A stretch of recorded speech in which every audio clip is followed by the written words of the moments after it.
November was particularly cold that year. Usually I hated the cold, but that night I had discovered its utility. The icy air froze my thoughts. "Kiddo, look at me!" A uniformed stranger captured my face in his hands, trying to see if I was aware of my surroundings. I was sitting on the porch steps, naked, save for a blanket someone had put around my shoulders. I was shaking and sweaty. I couldn't speak, though I understood everything that was said between him and his colleagues. The man, tall and bearded, was misty-eyed as he continued to stroke my cheeks. I usually loathed any type of human contact, but I allowed him to touch me because I wasn't feeling myself. "He's in shock, but he's okay," he declared.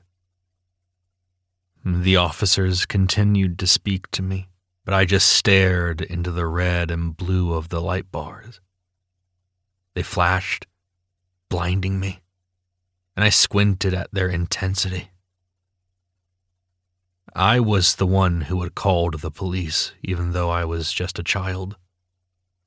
They thought it was a prank, until they saw with their own eyes the horrible situation I had wound up in. "What'd they do?"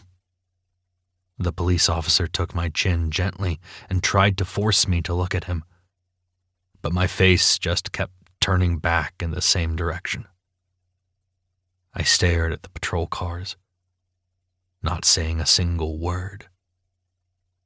There were 3 of them. Next to one of them, 2 other officers gathered around a small, slight body crowned with black hair.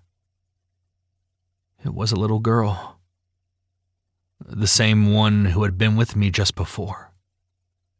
She was drinking water.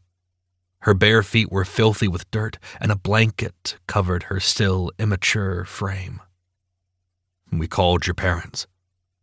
They'll be here any minute," the officer informed me, but no emotion disturbed my impassive face. I could no longer feel my heart beating. Maybe I didn't even have one anymore. My body was empty, without a soul. The man tried to get my attention, but I was far away. Had they really called my parents? I didn't feel anything about them either. I didn't want to run into my mom's arms or explain things to my dad. They were the ones who had never noticed. My mother thought I needed a psychologist. I'd often listened in on her telephone conversations with a man who wasn't Dad. I listened to one just that afternoon, crouching on the stairs that led to the floor above.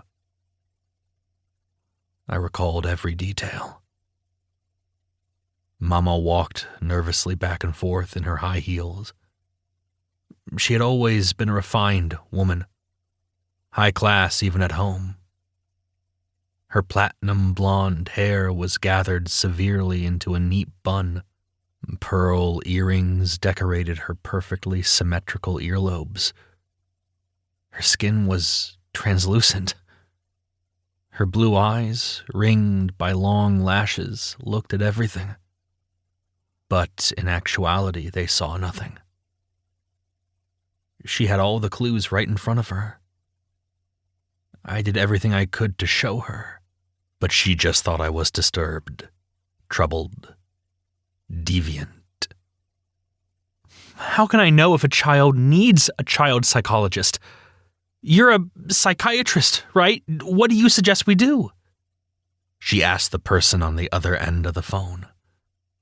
The same person she turned to every time there was an issue regarding me or my strange behavior, especially when my teachers complained about my conduct. I had no learning difficulties. My teachers considered me very intelligent and intuitive, but they claimed that something was wrong with my personality development. To keep listening to this audiobook, I've left you a link in the description so you can do it, at no cost thanks to Audible's 30-day free trial.